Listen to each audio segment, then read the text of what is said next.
Bismillahirrahmanirrahim. Assalamualaikum warahmatullahi wabarakatuh. Sahabat-sahabat, sementara kita menanti Azizul join sesi ni, boleh kongsikan sedikit maklum balas kalau audio okey, boleh dengar dengan terang sebab saya guna hands free. Waalaikumsalam Ustaz. Okey.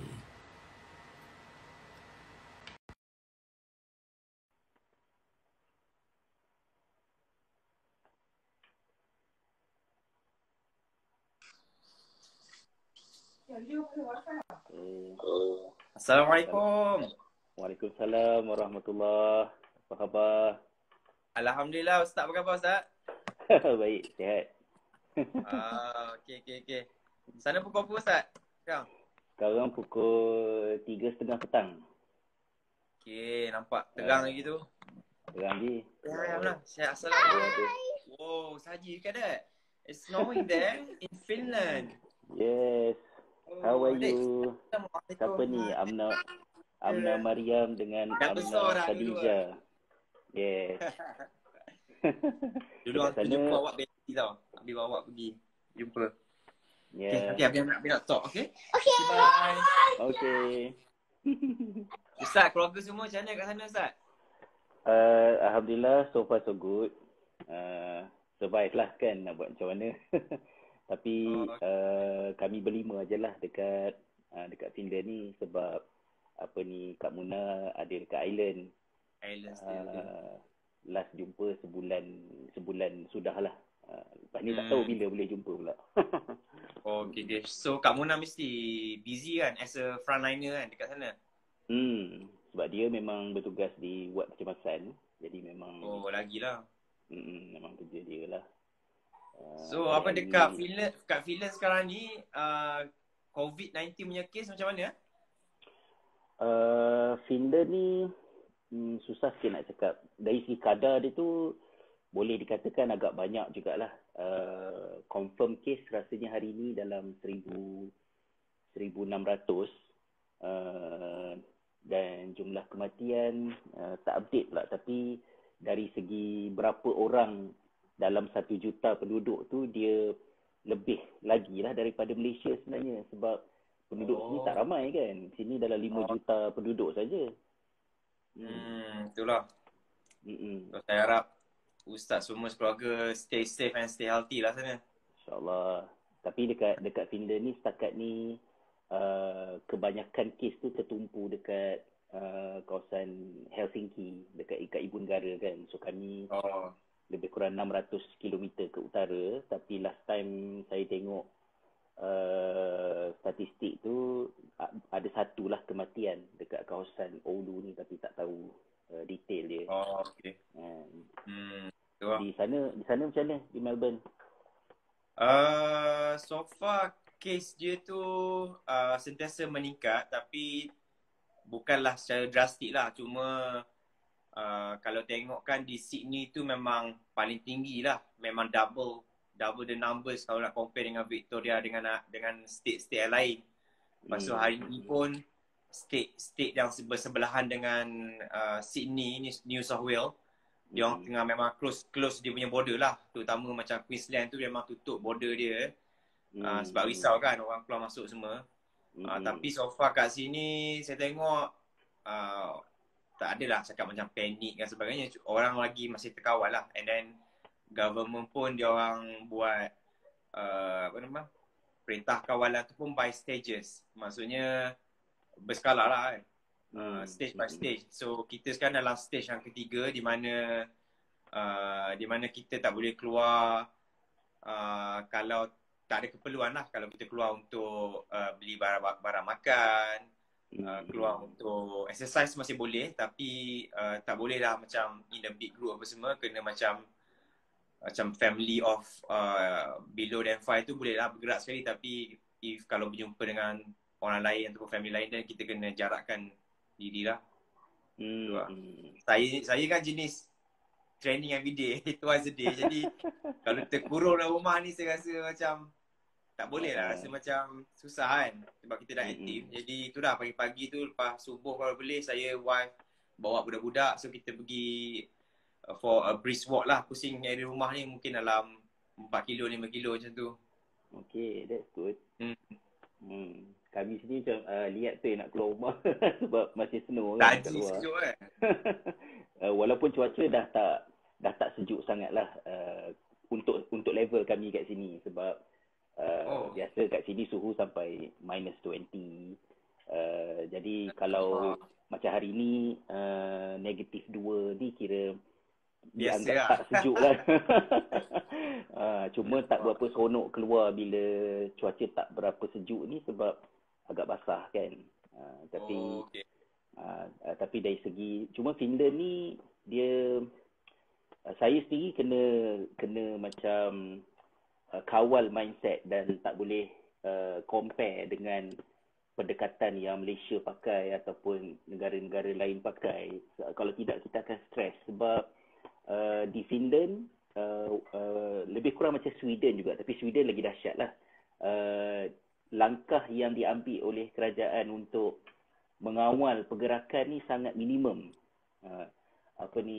Dia meletakkan kepercayaan kepada rakyat untuk buat decision sendirilah. Maksudnya masing-masing tahu apa yang tak sepatutnya dibuat.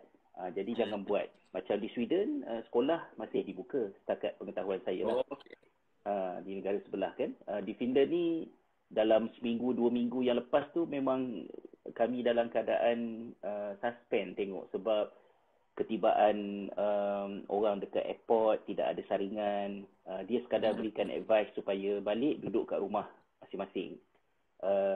Jadi 2 minggu lepas memang dah ramai orang yang complain lah macam this is gonna be difficult because kamu semua tak belajar daripada apa yang dah berlaku dekat negara-negara yang lebih awal kan dapat benda ni. So boleh dikatakan macam sekarang ni bila update tu laju peningkatan kes demi kes tu kita tak terkejut sangat lah sebab kita tengok dah 2 minggu lepas tu action very slow. Sebab mentaliti dekat sini berbeza dan Finland negara yang sangat mengikut birokrasi. Jadi nak buat keputusan untuk tutup restoran pun saya rasa dekat 5 hari. Mereka bersidang dalam parlimen to make that one decision. Semua kena ikut by book. Kan? Okay. Jadi dia apa segala proses dan langkah tu dia agak perlahan lah sana. Tapi itu saya tak surprise lah sebab masa saya di Jerman masa kejohanan dunia yang lepas saya pun terkejut juga sebab saya dekat Asia ni kita dah kecoh lah kes coronavirus COVID-19 ni, tapi masa saya dekat airport Berlin dengan UK tu diorang tak ada apa-apa langkah keselamatan lah, maksudnya tak ada video scanning, body heat scanning tu kan. Dia cakap betul ke ni macam tak ada apa-apa kan. So alhamdulillah lah, 1 hari selepas saya keluar daripada European country tu, terus kat sana memang drastik lah, nombor semua naik lah kat sana. Saya rasa mungkin sebab kita dekat sebelah Asia ni, kalau kata sakit teruk sebab flu is something yang tidaklah terlampau common. Tapi kalau dekat negara-negara sejuk macam dekat sini ni, setiap kali datang musim macam sekarang lah, winter nak masuk ke spring kan. Ini memang musim, kalau tak ada sebelum-sebelum ni pun orang batuk-batuk sebab pollen. Lepas tu bila salji mula cair, debu daripada tanah naik sikit. So mereka dah terbiasa dengan benda ni. Jadi nak mengikiskan tanggapan bahawa COVID-19 ni bukan just another flu, tapi it's something yang lebih severe dan berbahaya tu. Saya rasa sampai sekarang kalau tengok social media Finland ni, masih ramai lagi yang fikir macam tu lah. This is just another flu. Jadi itulah, macam itulah keadaan. Tapi kita kena welcome jugalah kawan-kawan yang join sesi live kita ni. Tadi saya nampak betul, juga. saya tengok banyak. Itulah Banyak share tu thumbs up semua kan. So terima kasih kepada semua yang participate kan kat kita punya live ni. Saya ni second time saya buat live ni sebenarnya. Dulu first time saya buat masa saya dekat Commonwealth tu kan. Nak kena Yes, jelaskan yes. kepada fans kenapa tak menang time tu. Ini saya punya kali kedua ni. Ah. Ada orang mengenal. Saya dulu rajin-rajin juga, tapi sekarang ni macam dah tak ada mood, tak tahu nak cakap apa. Oh, okey. Ni ada apa, Fazli 3696 tanya, dia kata dekat negara sejuk ni tak payah mandi boleh ke? Saya rasa itu pilihan yang sangat common lah dekat sini. Saya rasa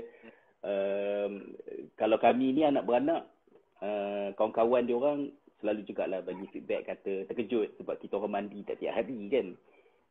Tapi kalau kawan-kawan dekat sini tu ada yang agaknya 3 kali seminggu, 2 kali seminggu, seminggu sekali pun ada kot saya rasa. Wah. Itulah cuaca sana kan ekstrim kan. Saya kat sini pun kalau winter pun, kalau mandi pun mungkin sekali sehari sebab sejuk kan. Ya. So itulah. Tak ada point nak mandi banyak kali.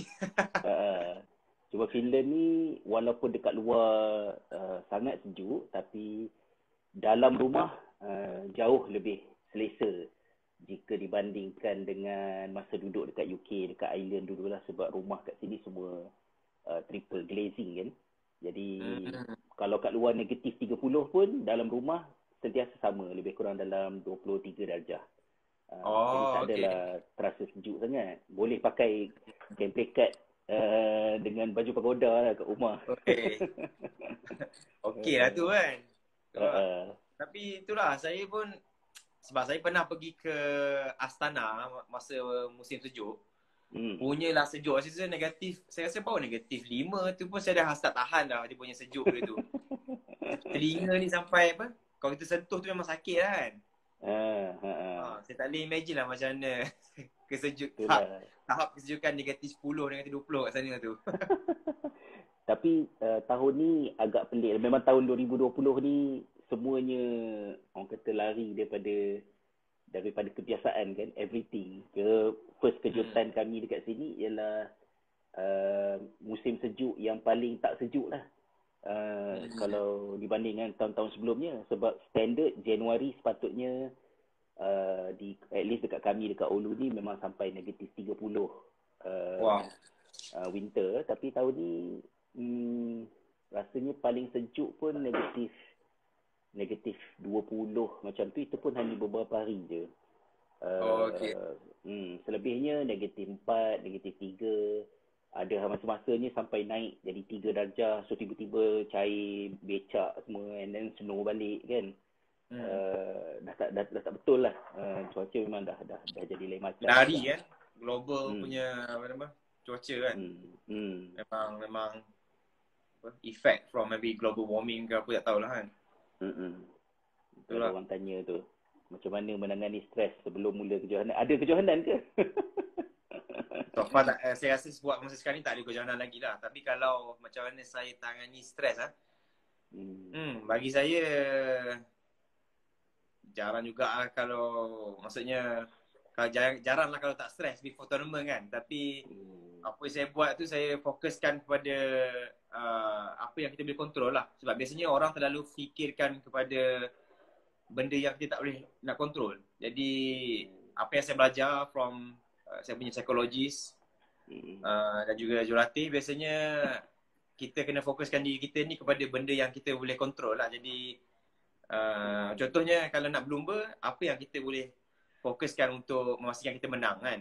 Kita punya taktik, kita punya execution, gearing kita, kayuhan kita. Jadi kita tak perlu nak fikir pada orang lain lah. Itu contohnya lah. Maknanya permainan mindset tu sangat penting lah kan. Betul. Dan biasanya orang tengok macam kalau ahli sukan ni, dia orang tengok physical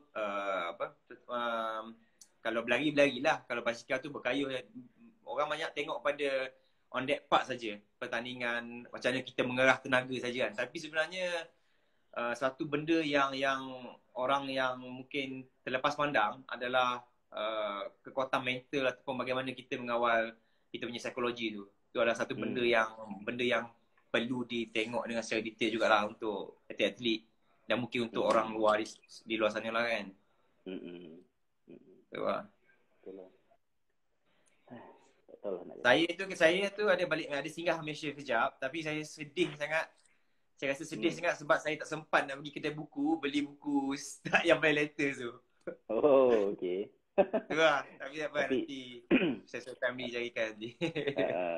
kalau untuk orang-orang yang boleh selesa baca e-book, at least ada lah. Sekarang ni ada Okay. ada 5 buku yang ada dalam format e-book kan. Apa ni, dekat Instagram saya ada letakkan dia punya information. Tu lah, kita beritahu dekat kita punya apa nama followers yang participate ni. Saya memang penggemar tegar buku Ustaz Azizah Jamil. So itulah yang latest sekali baru keluar. Apa tajuk dia Ustaz yang baru ni keluar? Seni Berfikir Yang Hilang. Fikir ya. Tapi saya tak join lah geng tu sebab saya tak pernah baca buku saya. Oh, okey. Tak pernah baca buku sendiri, tulis je. Dah tulis lebih kan. Apa nanti kita download from e-book. Dekat Google Play. Ni ada orang tanya The Yellow Baker. Salam Ustaz, boleh tolong suggest the best activity untuk buat dengan kids time RMO ni. Tu kena tanya Azizul lah sebab anak tengah happy-happy ceria lagi kan. Anak-anak saya dah besar-besar semua. Tips. Okey, saya rasa kalau saya dengan anak-anak sekarang ni sebab anak-anak sekolah dah tutup. So anak-anak pun dia belajar pun from Zoom kan. Online je. So macam saya pun ambil peluang ni lah. Saya busy dengan training, busy travel for competition or training camp. Jadi bagi saya macam kalau orang tanya sekarang ni adalah macam blessing in disguise lah. Saya boleh spend masa saya dengan anak-anak, dengan keluarga kan. Itulah, happy lah family kan. Isteri dengan anak-anak serodok. Zio Junior. Mostly yang ni lah. So So saya banyak buat homeschooling lah orang. Ajar apa-apa yang patut kat rumah kan. Sometimes kita buat art class, kita ajar gardening, kita ajar anything lah from home semua kan. So kalau dari segi latihan amali macam contohnya buku dan sebagainya itu sebab wife saya Tia yang selalu buat. Jadi saya biarkan maknya lah yang fokus on that part. So saya buat yang the other part lah dengan anak-anak ni. Yes. So macam Ustaz lah, macam mana Ustaz dengan anak sana? Kami dekat sini ya sebab anak-anak dah besar-besar sikit. Diorang pun sama juga, semua dah saya dekat sini awal sikit stop anak daripada pergi ke sekolah. Maksud dia ketika kerajaan belum buat decision, saya dah hantar email kepada sekolah bagi tahu yang saya decide untuk anak-anak tidak pergi ke sekolah. Tapi alhamdulillah tak lama lepas tu, rasanya sehari selepas tu kerajaan buat decision memang tutup sekolah kan. Jadi jadi diorang sama jugalah, maknanya study dekat rumah. Sekolah bagi pinjam 2 laptop. So lega sikit lah. Sebelum ni sebab saya ada 1 je MacBook kat rumah. So nak share dengan budak-budak. Oh jadi sekolah bagi pinjam laptop pada ni? Yes, student dan family? Yes. Oh wow. Untuk setiap student lah? Dia cuba manage. Macam kat rumah kami ni, anak yang kecil sekali tu Muiz 10 tahun, saya tak ambil apa-apalah sebab boleh share. Tapi untuk abang dan kakak dia yang dah besar sikit tu, saya request lah, even iPad pun kita boleh pinjam daripada sekolah. Cuma kita kena sign macam biasalah agreement, kalau rosak ke apa ke kita kena ganti lah kan. Dan pagi tadi baru dapat email daripada sekolah mengatakan bahawa mulai minggu depan makan tengah hari disediakan oleh City Council. Sebab Finland ni adalah negara yang menekankan syarat makan tengah hari percuma di sekolah. Jadi yes, untuk macam kami okeylah, maknanya macam biasa. Tapi ada ramai juga sebenarnya dekat Finland ini yang budak-budak ni memang bergantung kepada makanan kat sekolah tu. Sebab parent sama ada tak masak. Jadi kalau macam masa cuti musim panas, selalu juga terjadi budak-budak ni tak makan makanan panas dalam tempoh masa yang lama. Jadi bila tutup sekolah, salah satu daripada kebimbangan kerajaan dan juga pihak berwajib dekat sini ialah akan terputus bekalan makan tengah hari tu. Jadi jadi pagi tadi kami kena isi form dan kena letakkanlah option vegetarian ke apa ke, dan nak ambil bekalan makanan tu dekat sekolah mana. So bukan dekat semua sekolah, dia centralize kan. Jadi so mereka Itu kena pergi maksudnya lah ambil. family tu macam, ataupun contohnya macam ustaz kena pergi ke lokasi tersebut untuk ambil pick up makanan tu lah. Yes. Tapi anak yang pergilah, tak perlulah parents ni pergi. Oh, dia orang pun boleh pergilah. Yes. Okay. Sebab dari segi restriction movement tu tak berapa sangatlah dekat sini. Memang masih lagi agak leisure. Cuma mungkin kelebihan Finland ni ialah negara dia sangat besar tapi penduduk dia sangat sedikit. Jadi by default memang tak crowded kan. Macam kadang-kadang orang selalu tanyalah kalau saya ambil gambar ke apa ke, mana orang, tak nampak orang kan keliling. Tak nampak So memang tak ada orang sangat. So dari segi tu okeylah, cuma harapnya bila dia start distribute makanan minggu depan tu, dia jagalah dari segi jarak di antara pelajar dengan pelajar tu. Saya harap dia orang take it serious lah kan, sebab benda ni minggu depan baru start. Okay, so baru start minggu depan. Tapi saya difahamkan juga dekat Finland ni sekolah dia, lokasi dia tak jauh kan? Dia memang setiap jarak tu dia memang ada sekolah ke macam mana? Yes. Sistem dekat Finland ni dia memang gesa supaya semua orang pergi ke sekolah yang terdekat dengan rumah. Jadi bila ada saja macam kejiranan baru buka, of course institusi pertama yang akan bangun bersama dengan rumah tu ialah sekolah dia lah. Sampai sekolah siap dulu sebelum rumah siap kan. Jadi boleh dikatakan majoriti pelajar pergi ke sekolah yang dekat dengan rumah masing-masing. Cuma kami ni sebab anak kami pergi ke international school, tapi international school pun sekolah kerajaan lah, bukanlah sekolah private pula, sekolah kerajaan. So dia bukanlah sekolah yang paling dekat dengan rumah, tapi still dekat, lebih kurang dalam almost 2 kilometer lah daripada rumah. Okay, itulah. Bila dengar sekolah tahu dia? Kak Muna ada. Assalamualaikum Kak Muna. Semoga sihat-sihat semua. Terima kasih semua yang join semua ini. Yes. Tapi bila dengar sekolah dekat tu, saya teringat masa zaman saya kecil-kecil kan. Sekolah pun tak jauh dari rumah. Jadi kita kayu basikal dengan kawan pergi sekolah. Jadi rindu sama-sama macam tu. Saya pun alhamdulillah ni, saya punya anak punya dia punya sekolah pun tak jauh daripada rumah, memang jalan kaki je kan. So saya kalau sempat, saya gym start pukul 6 pagi, so habis dalam pukul 8 je tu, so saya balik bergegas cepat nak hantar yang ni lah pergi sekolah. Lalu so waktu saya berjalan tu, saya teringat lah macam pesan ustaz kan, kita berbual dengan anak, bercakap. So saya berjalan dengan dia, berbual, tanya sama-sama nasihat.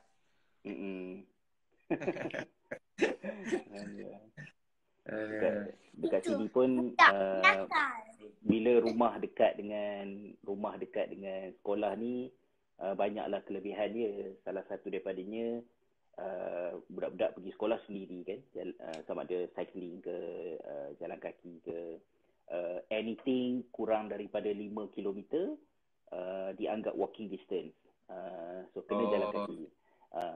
Budak-budak hanya entitled untuk dapat tiket bas percuma kalau duduk lebih 5 km daripada sekolah.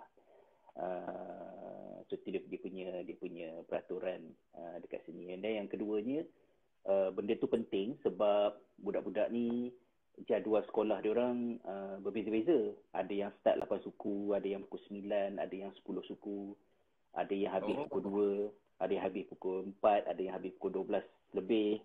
Jadi kalau parents yang kena ambil dan hantar, memang tak boleh lah macam tu kan. Okay. Jadi biasanya budak-budak ni pergi sendiri lah biasanya sekolah. Diorang jalan kaki lah ke sekolah setiap hari. Okay. Dan lagipun Fidan selamat. Betul, sekolah dekat. So alhamdulillah best macam tu. Bila nak Itulah. sampai ni? Itulah. Hopefully one day Ustaz. Kan? Hopefully one day nak jalan sana. Teringin juga nak pergi sana kan. Belah-belah sana kan. Scandinavian punya country. Tak pernah lagi. Last jumpa dekat Ireland lah. Kita. Dekat Dublin.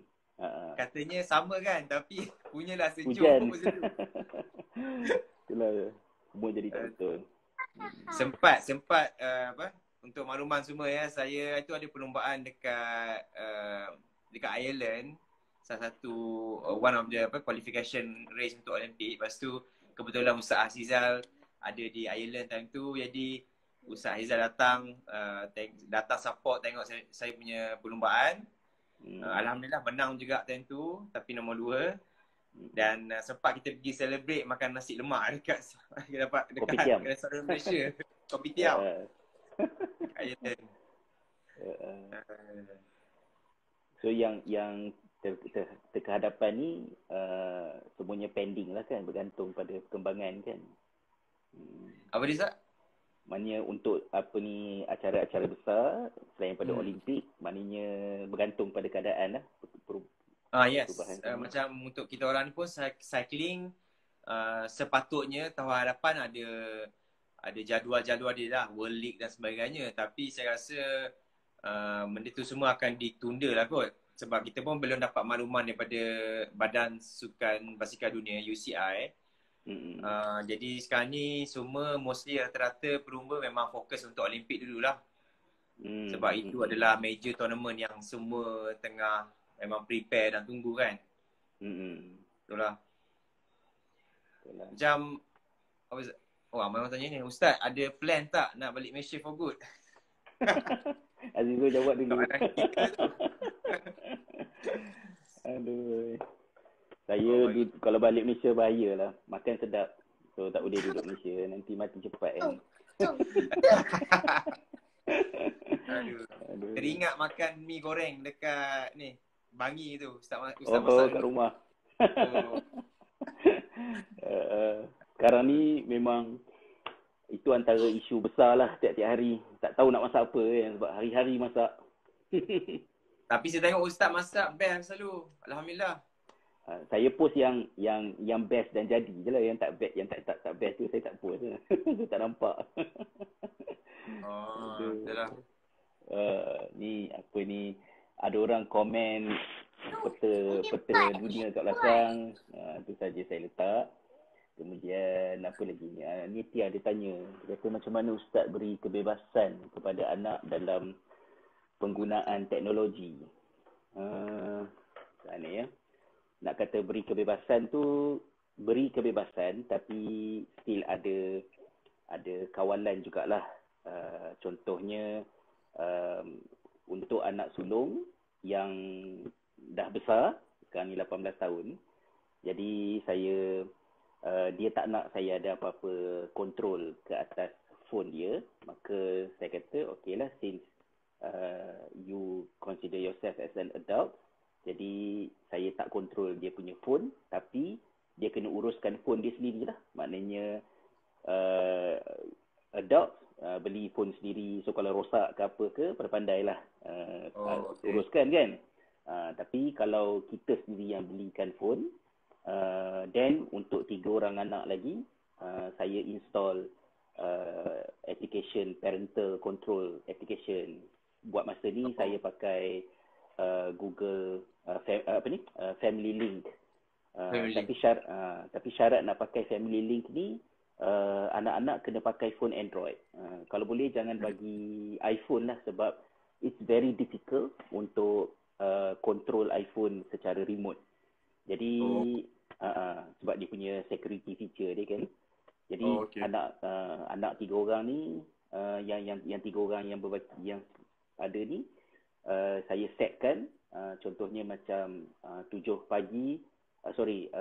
malam sampai 7 pagi handphone tu automatically lock. Maknanya sebab saya nak elakkan daripada diorang macam melayan handphone sampai susah nak tidur. Bila remaja start susah nak tidur ni, banyak masalah yang akan datang lah. Tapi kalau misalnya diorang ada extra homework ke ataupun ada something ke, nak request extra 1 hour ke, saya bagi je. And then apa sahaja aplikasi yang diorang nak download, mesti dapat approval daripada saya. Dia automatically bila diorang try download, app tu akan hantar notification kepada saya, allow ke tak allow, macam tu kan. Jadi saya cuma buat yang tu saja kan? Apa semua kan? Tapi dari segi macam konten, sembang apa dengan kawan ke apa semua, benda tu perlukan trust. Kita build trust daripada semasa ke semasa lah. So kena bincang dengan anak, kena negotiate. Kat rumah kita orang pun ada PS4. Bapak pun suka main game juga sebenarnya, tapi kena pakat lah untuk hari-hari biasa. PS4 hanya boleh dipakai Jumaat petang dan hari Sabtu. Hari Ahad tak boleh main game. Sebab Ahad ialah hari untuk bertenang. Tapi dalam suasana PKP sekarang ni, kalau istilah orang Malaysia, saya bagi jugalah satu hari tu boleh main sikit, few hours, sebab tak ada benda nak buat kan, stres. Boleh. So macam tu lah. Basically kena bincang lah dengan budak-budak dari semasa ke semasa kan. Macam saya dengan wife pun, biasanya handphone ni kita bagi during the weekend je lah dekat budak-budak. Unless kalau on the weekdays tu, kalau macam nak reward for something ke, dia boleh pakai sekejap kan. So basically kalau bagi dia pakai pun, penggunaan itu pun dah ada certain apps yang education punya apps, ataupun dia punya games yang kita tahu what sort of game yang dia nak main tu kan, yang kita dah tahu lah. So basically benda-benda macam tu lah. Kalau tengok YouTube pun, YouTube Kids, dan kalau macam untuk Amna contohnya, biasanya kita memang dah ajar, ataupun saya pun sendiri pun memang monitor juga, tengok apa yang dia tengok tu mostly benda-benda yang informatif lah.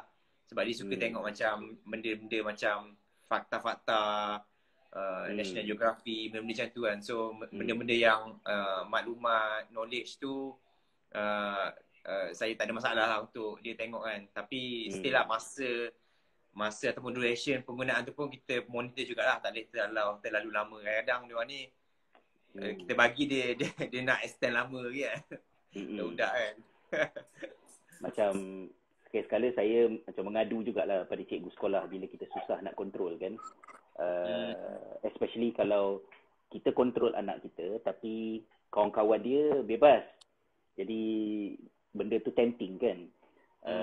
So budaya dekat Finland ni kita kena hati-hati sikit sebab kita tak boleh cakap pada cikgu. Contohnya macam kalau kita kata parents yang lain tu boleh tak ingatkan diorang supaya diorang kontrol handphone anak diorang. Kita tak boleh cakap macam tu. So itu kira macam pantang besar lah dalam culture dekat sini. Macam we don't talk about other people's options. Control whatever you can control. So since dekat rumah you ada peraturan, katalah pukul 9 off handphone, maka stick to that. Dan kalau anak-anak marah kat kita ke, menyampah kat kita ke, cikgu kata it's okay because it's not your duty to make them like you all the time. You are their parents kan. One day they will thank you for doing that. Itu yang apa ni, kaunselor sekolah ingatkan lah. So bila ada macam feedback sikit daripada pihak sekolah tu, kita okey sikit lah. Sebab memang especially bila semakin meningkat remaja, kalau kecil-kecil tu dia mungkin menangis kan. Kalau kita suruh stop ke, dia tengah seronok ke, dia mungkin menangis sekejap. Tapi kita mudah sikit nak pujuk masa dia tengah kecil. Tapi bila dia dah remaja, kalau berlaku konflik, bergaduh dengan mak bapak pasal nak guna handphone ke apa benda ni, it's more challenging. So kita kena guna banyak ni hal lah, perbincangan, discussion. Jangan react masa tu. Kalau dia tengah marah tu, mengamuk terus nak tidur ke, biar tidur dulu, bincang esok kan. Tak ya, jangan semua benda nak selesaikan masa tu. Tengah-tengah marah tu mesti ada lagi ya. Macam-macam. Tapi yang menarik untuk Amna Ustaz, menarik macam lah untuk umur dia tu, untuk umur 8 tahun 7 tahun tu, mereka dah ada macam WhatsApp group lah between kita punya Malay community kat sini ni. Yang mana-mana rakan-rakan sebaya ni. So mereka, saya rasa macam yelah, nak compare dengan time saya dulu macam wow, terlalu advance lah ikutkan kan. Mereka ada WhatsApp between diorang ni. Yelah, sebab dekat Australia kan kita ada macam family untuk Malaysia punya community. Jadi anak-anak yang lebih kurang sebaya tu diorang boleh communicate between them lah. Jadi rasa wow, sampai teknologi sampai that level dah kan. Kita dulu keluar bermain kan, jumpa kawan-kawan semua. Even diorang main PS4 pun, orang kata keseronokan utama main PS4 tu sebab diorang main dengan kawan-kawan diorang, dengan classmate. Online kan, bukan seorang-seorang main. Jadi ada macam social regulation jugalah kat situ, cara diorang berkawan sekarang. Cuma saya dekat sini sebab anak-anak dah remaja. Jadi bila kita install macam family link tu, dari semasa ke semasa kita boleh review lah, tengok anak kita spend masa banyak buat apa. Kita nampak kan macam Spotify berapa lama, WhatsApp berapa lama, Instagram berapa lama. So ikut pengalaman setakat ni, saya boleh predict lah kalau contohnya macam tempoh masa yang diluangkan dekat WhatsApp dengan Instagram tu terlampau lama, saya boleh expect mungkin dalam seminggu 2 lagi akan ada gaduh, drama. Sebab bila dia banyak on WhatsApp dengan Instagram contohnya, maknanya drama-drama kat sekolah, cerita-cerita kat sekolah tu dia tak berhenti. Balik ke rumah sambung lagi. Jadi benda tu accumulated. Sampai tak ada ruang berehat. Jadi memang tunggu masa je lah nak bergaduhnya. So selalunya macam tu lah. Bila saya nampak macam over sangat tu, so ambil lah precaution, macam remind sikit. Okey ke ada gaduh dengan kawan-kawan ke, sembang banyak sangat. So itu kegunaan data yang app tu provide kat kita lah. Kita boleh negotiate dengan anak-anak guna data tu. Okay, and then at the same time kita boleh monitor kan. Yes. Ni ada orang tanya ni. Ustaz cakap tu Ustaz, belacan tu. Ada orang cakap belacan. Kalau ke village jangan lupa bawa belacan, betul ke? Susah nampak belacan ke sana? Don't worry. Belacan kalau bawa alhamdulillah. Kalau bawa belacan Bintulu lagi best lah kan. Wow, belacan Bintulu. Itu bagi saya belacan yang paling sedap lah. Tapi dekat Oulu ni ada kedai Thai, ada Asia Market dan groceries tu ada, boleh dikatakan hampir kesemuanya ada, cuma agak mahal lah. Belacan ada belacan daripada Thailand yang ada halal pun sebenarnya. Lepas tu macam sayur-sayur tu, sawi, kailan, even petai yang fresh kan, kucai.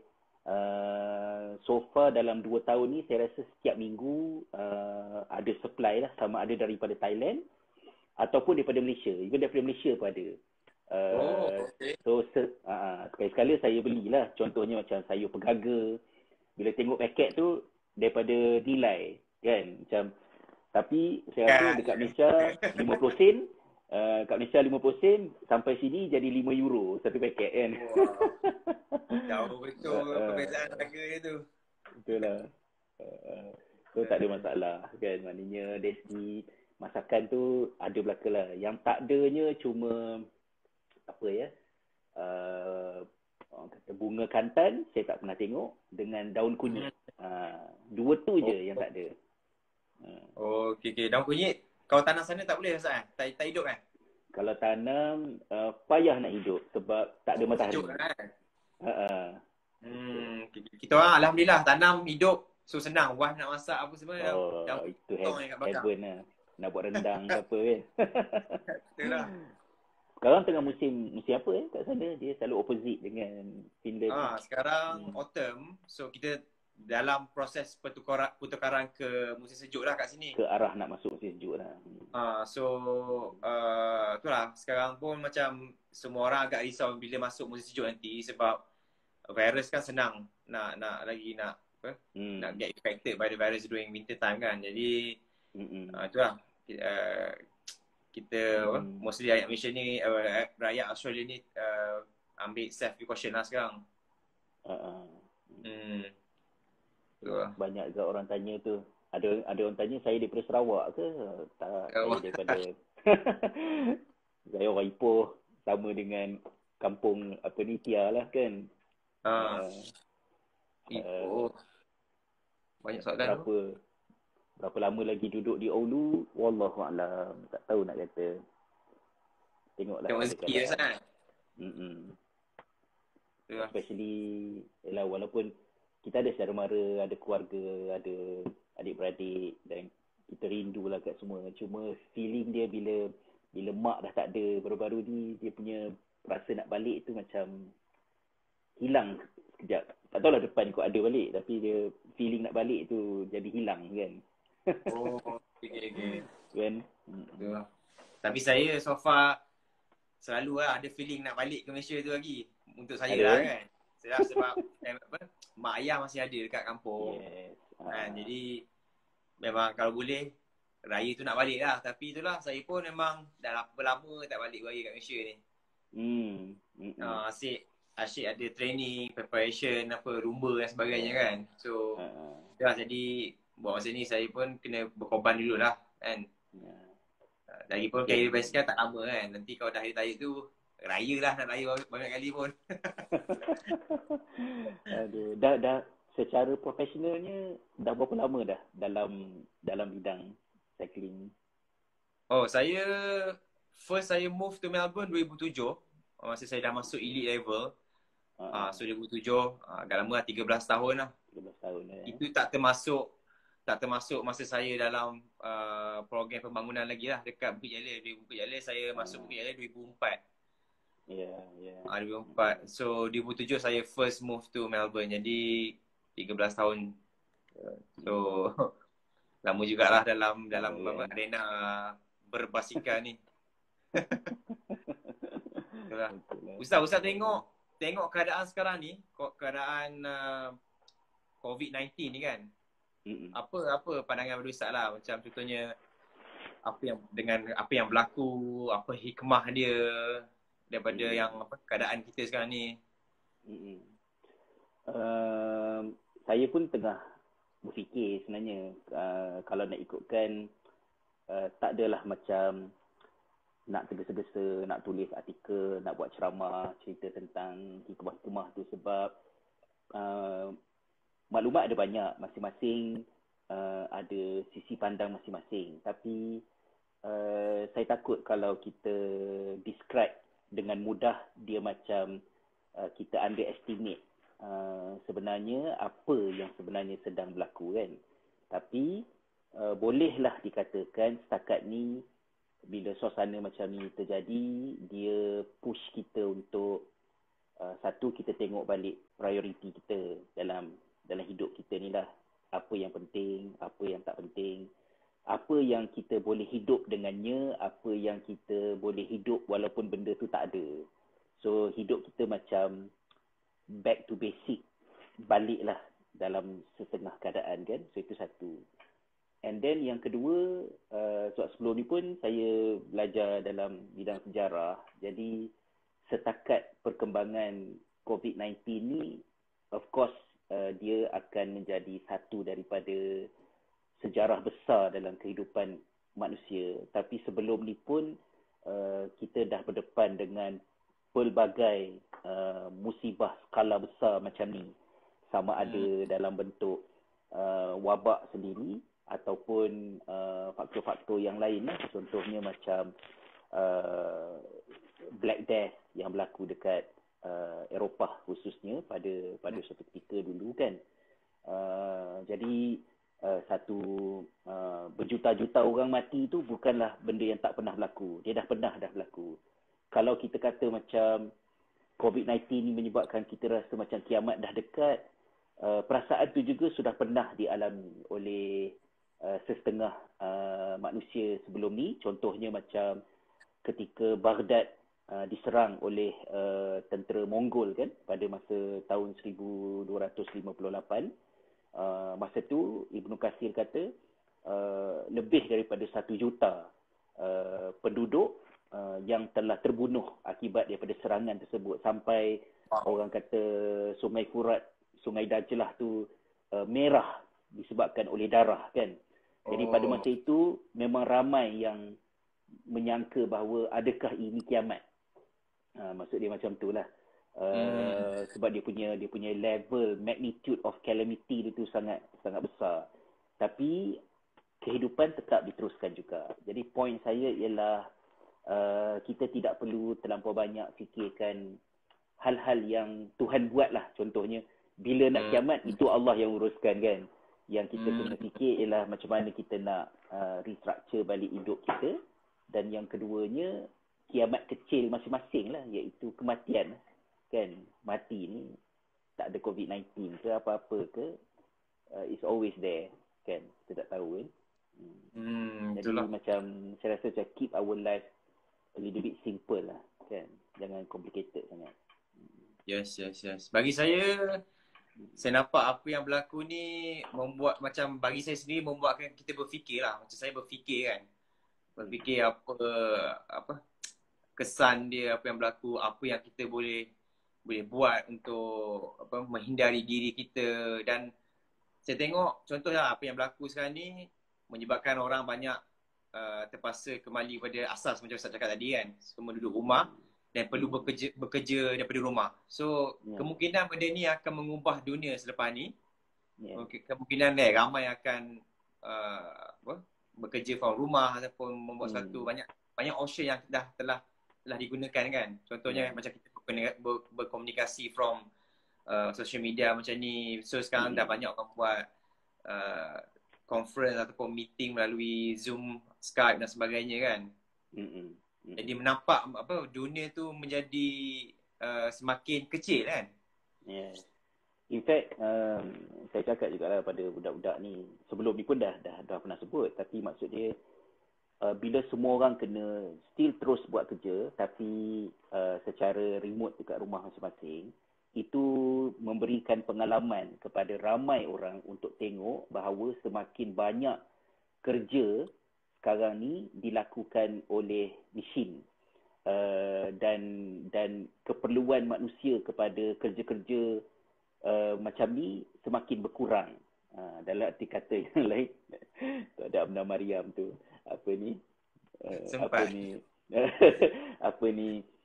jadi maksud dia bila budak-budak ni fikir tentang masa depan kerja dia orang kena pertimbangkan bahawa in the near future semakin banyak kerja yang akan diambil alih oleh mesin.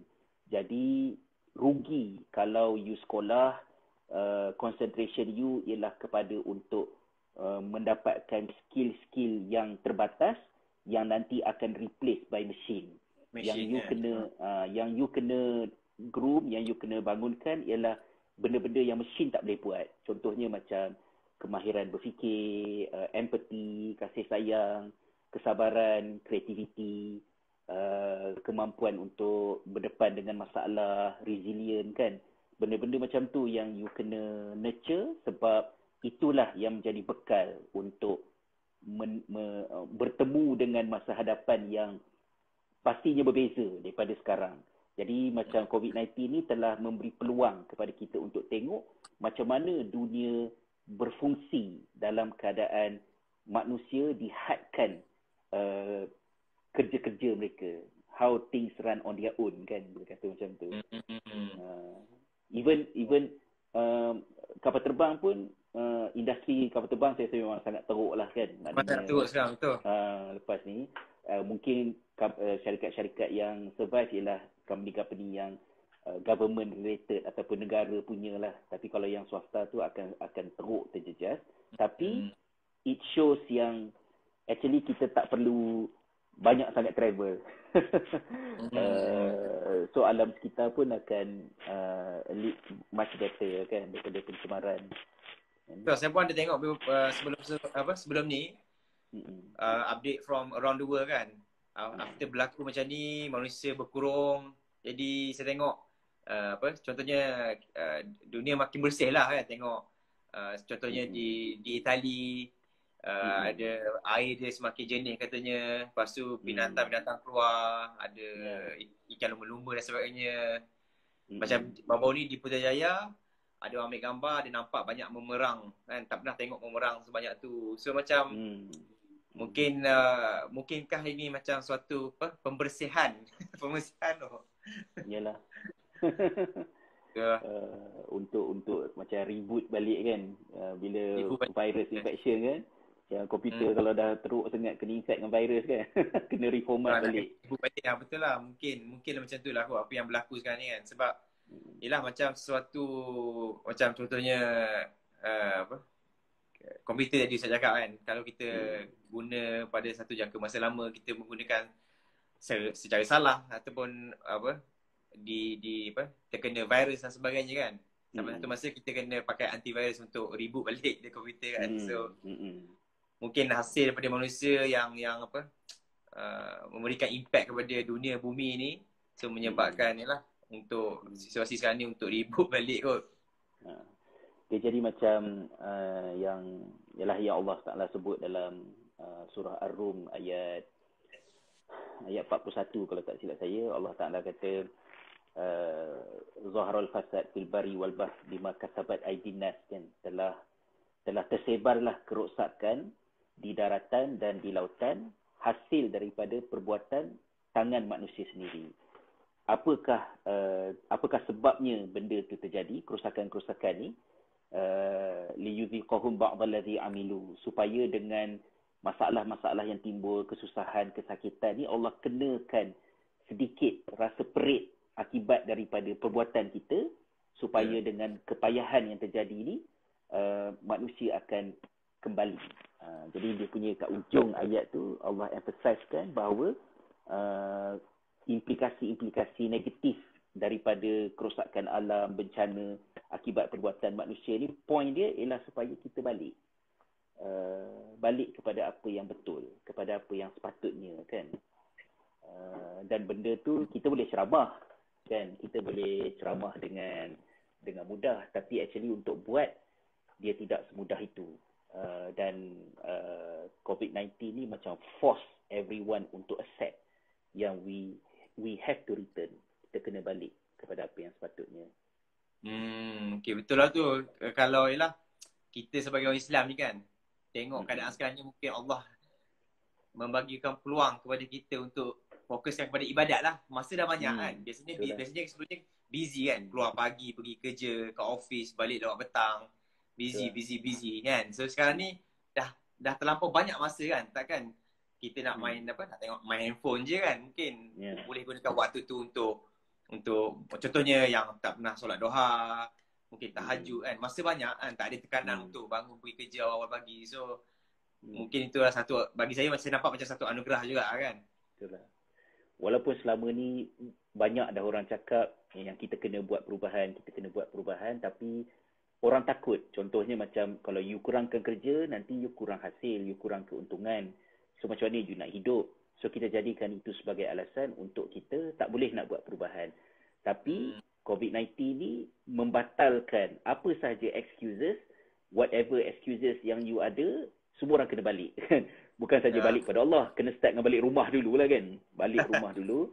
You memang tak boleh kerja, ekonomi crash, banyak masalah yang menyusul datang. Kita tahu cerita macam seorang orang ekonomi dekat Jerman yang committed suicide baru-baru ni kan. Kerana dia melihat data-data tu dan dia takut memikirkan apa yang bakal terjadi dalam ekonomi, dalam politik pada masa yang akan datang ni. So basically-nya you kena terima lah. Maknanya memang hidup akan ada kesusahan, ada keterbatasan. Susah nak cakap, tapi it won't be the same as before dengan perubahan yang terjadi ni kan. Cuma adakah manusia juga won't be the same as before? Itu kita harapkan lah. Sebab manusia still ada option untuk nak berubah ke tak nak berubah. Kan? Kalau tak berubah juga, tak tahu nak cakap apa lah. Tak nak buat apa. Ustaz, macam saya dah tadi nak tanya sebenarnya, adakah situasi sekarang ni memberi efek kepada pengajian Ustaz?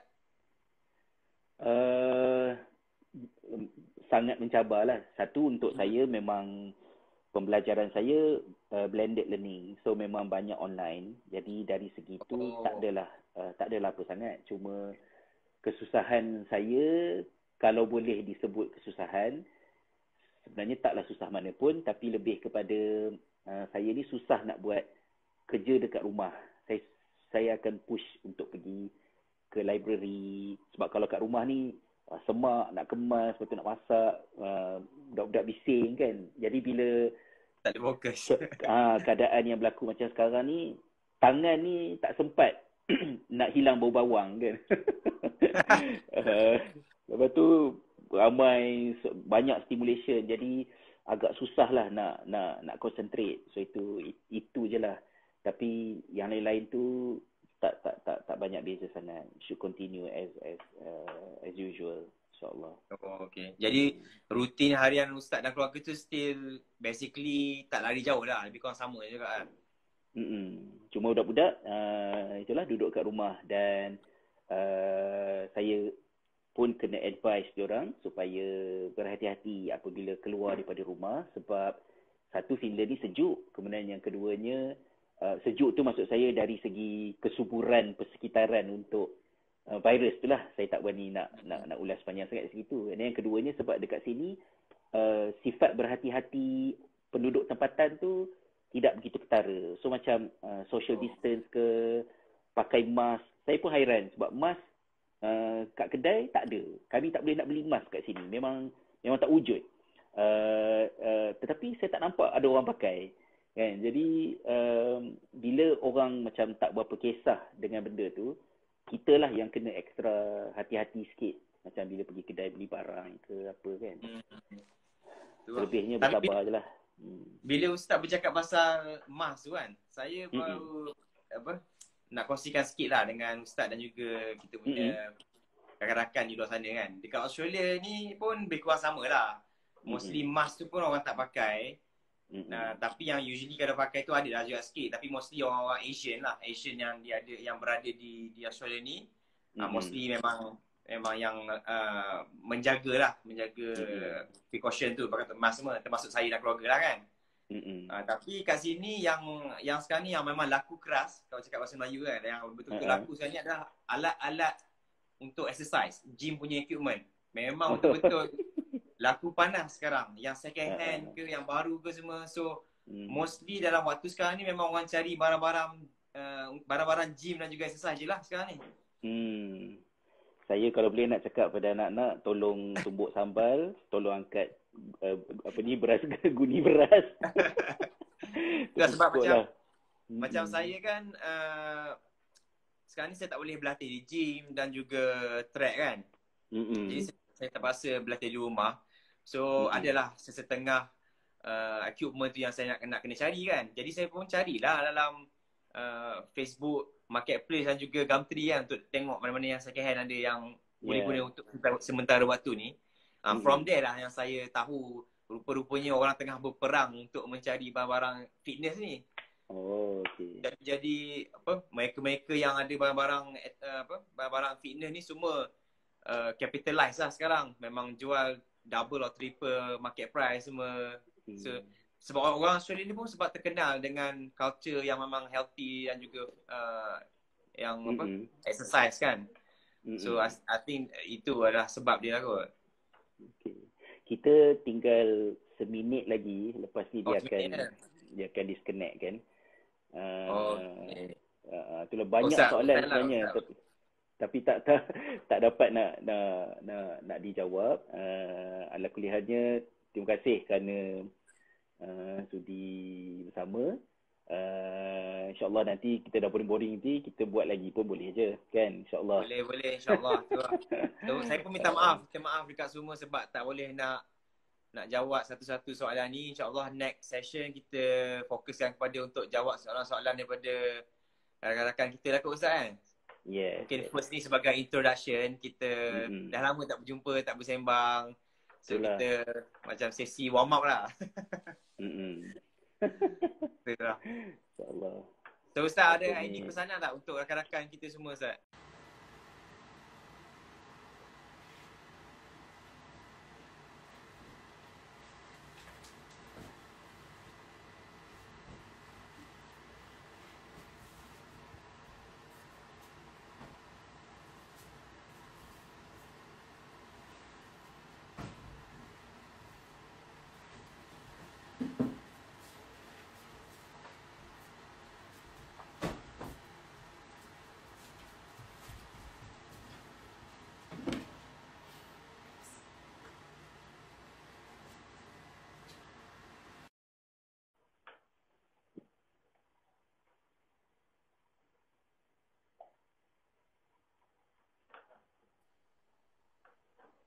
Assalamualaikum Ustaz. Salam Kita dah Rasa sampai ke waktu dia rasa tadi. tak sedap pula. So macam Betul. abrupt kan. Okey, kita sambung balik. uh, apa ni, itu kalau sambung lagi ada sejam lagi dah pula kan. Sambung kita punya penutup dia. So tak ada apa-apa lah pada pandangan saya dalam suasana macam sekarang ni, kita kurangkan shopping options. Maksud saya shopping option tu, kita suka nak tengok macam-macam pendapat, macam-macam pandangan tentang pelbagai isu. Akibatnya kita jumping from one issue to another, tapi kita tak go in depth terhadap satu-satu perkara kan. So macam bila kita tahu 2-3 benda, cukup lah 2-3 benda tu buat betul-betul, dan buat sampai dia tu jadi meaningful. Sometimes kita hobi kita kan, macam kita nak dengar pendapat ni, kita nak dengar nasihat ni, kita nak dengar petunjuk ni, tapi akhirnya kita hanya shopping pendapat, tapi kita tak menghayati satu-satu benda yang kita buat. So kalau kita tahu 2-3 benda, pegang 2-3 benda tu dan terokai amalan dia tu sampai kita rasa gembira dengan benda yang kita buat tu. Walaupun benda tu benda yang simple as makan sama-sama kat rumah ke, kalau selama ni kita tak biasa buat benda tu kan. So tak payah canggih-canggih sangat lah kan benda tu. Itu lah kot. Saya pun tak tahu nak nak bagi nasihat apa-apa kan. Oh, okey. So macam saya pula, saya nak nasihatkan kepada semua rakan-rakan kita di luar sana tu supaya patuh dengan perintah pihak kerajaan lah buat masa sekarang. Untuk stay home dan stay healthy. Ambil langkah-langkah proaktif untuk menghindari daripada terkena jangkitan wabak COVID-19 ni kan. Kalau yang ada face mask tu pakai face mask. Kalau ada hand sanitizer tu tolong bawa apabila keluar. Dan kalau tak ada keperluan untuk keluar, tak payah keluar. Dan betul lah, macam saya pun sebagai seorang yang berkeluarga ni, saya pun kau boleh nak nasihatlah mereka di luar sana tu, waktu inilah digunakan sebaik mungkin untuk diluangkan dengan family kan. Kalau yang ada anak, gunakan masa ni untuk luangkan masa dengan anak dan juga isteri kan. Dan kalau yang tak ada anak tu, luangkan masa ni dengan isteri lah, berbual, bercakap, berbincang, dan juga mungkin dengan ahli-ahli keluarga yang lain. Kita boleh gunakan teknologi yang ada ni, kita boleh FaceTime ataupun video call dengan ahli-ahli keluarga, boleh buat macam video conference dengan semua ahli keluarga, berborak, berbincang, nasihat dan sebagainya kan. So mungkin saya pun nak kongsi satu potongan hadis yang saya belajar daripada ustaz sendirilah. Khairukum li ahli wa ana khairun li ahli. Sebaik-baik daripada kamu adalah yang baik dengan keluarganya, dan aku adalah yang terbaik dengan keluargaku. So inilah apa, dengan keadaan yang berlaku ni, musibah ni ada dia punya ada dia punya kebaikan dia, mungkin ada implikasi dia yang boleh kita belajar. Hopefully kita ambil masa ni untuk berfikir dengan apa yang berlaku ni, gunakan keadaan ni sebaik mungkin, dan gunakan juga peluang ni untuk kita mungkin merubah diri kita, apa-apa yang kita boleh ubah, ataupun mungkin kita boleh tingkatkan, majukan diri kita insyaAllah. So dalam masa yang sama, hopefully kepada semua rakan-rakan kita di luar sana dapat stay follow saya dan Ustaz di social media, berikan sokongan kepada kami berdua, ataupun kalau ada apa-apa soalan nak diajukan ataupun apa-apa, mungkin boleh contact kita di social media lah ya, Ustaz. Yes. Dan satu pesanan yang saya kena sampaikan, sebab saya selalu masak, ialah kalau boleh sekarang ni kita kurangkan menghias makanan. Maksud dia, sometimes kita suka nak letak cili, kita nak bubuh daun parsley untuk mencantikkan makanan. Tapi lagi sedihnya kalau hiasan-hiasan tu tak dimakan pun. Ya, contohnya macam kita tabur cili tu anak-anak tak makan pun kita seorang makan kan. Jadi kita berjimat cermat. Jadi kita sediakan makanan tu sesederhana yang mungkin, basic saja. Benda-benda yang tak essential tu elakkan daripada ditambah-tambah dalam makanan, kerana saya rasa sekarang ni mungkin kita masih lagi ada bekalan yang cukup untuk semuanya, tapi production ni akan berkurang sedikit demi sedikit dan tak tahu macam mana dia nak pulih. And I think it's also a good practice lah, utamakan dari segi makanan tu untuk dimakan, bukannya untuk mencantikkannya, untuk menghiaskannya sampai kita membazir banyak ingredients kan. Itu mungkin saya kena sebut lah sebab mungkin kurang disebut ke macam mana ke. I think something yang walaupun kecil kita boleh buat kan. We try to keep it simple lah kan dalam Yes. semua tu. Okay. Betul lah. InsyaAllah Ustaz, mungkin nanti next week ke kita boleh buat lagi sesi ni, so kita boleh fokuskan lebih kepada pertanyaan-pertanyaan daripada rakan-rakan kita luar sana kan, sebab banyak tanya soalan ni kita tak sempat nak layan semua. Tadi ada orang tanya tentang basikal, jenis basikal yang dipakai kan, macam-macam tu. Kita try next session lah, ini kira macam warm up kan. Terima kasih Ustaz kerana peluang ni. InsyaAllah kita try untuk memanfaatkan kita punya perbualan ni dengan rakan-rakan kita di luar sana, insyaAllah. InsyaAllah. Sampaikan salam pada Tia, anak-anak. Salam juga untuk family semua Ustaz. InsyaAllah. Okay. Terima kasih semua. Sama-sama. Rakan-rakan semua. Assalamualaikum. Waalaikumsalam warahmatullahi wabarakatuh.